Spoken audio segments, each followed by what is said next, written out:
Mereceu, né, o resultado. Para mim, a Ponte, primeiro tempo, não foi tão efetiva como normalmente é jogando em casa.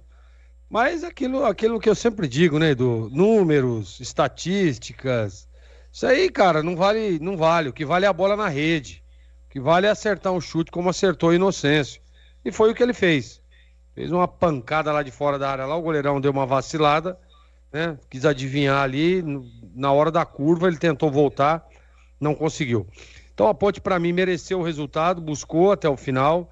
A estratégia é sempre muito bem definida. A gente tem que parabenizar o Nelsinho, que ele tem essa leitura que jogando em casa, o time parece que joga diferente, né, cara? Parece que, por exemplo, quem assistiu o jogo contra o Paysandu e assiste esse jogo hoje, parece que é um time que é outro time, que não é o time da Ponte Preta. É impressionante. É impressionante. Mas aí tá jogando dentro de casa, assume a 10ª colocação, dá uma andada importantíssima na tabela. E nós olhando aqui a rodada, né, Edu, muitos empates, e isso vai segurando os times lá de cima. E os empates, tudo confronto lá da parte de cima, né?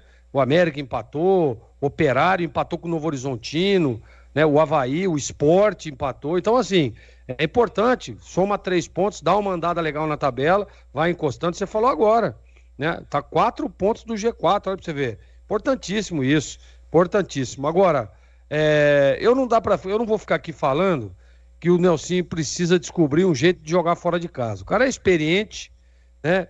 A gente percebe que ele tenta uma alternativa ou outra, às vezes não dá certo, mas a atmosfera do Majestoso e na fala dos jogadores a gente percebe que tem, né? Que é isso, né? Que faz com que o time da Ponte se transforme e jogue um bom futebol. Eu só tenho que parabenizar pela grande vitória. A Ponte não venceu qualquer time não, hein?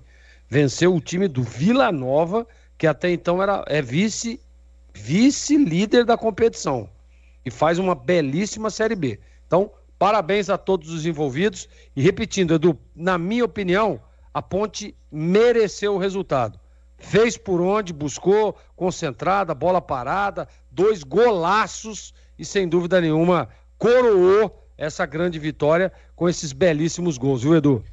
Muito bem, olha a Ponte, 10ª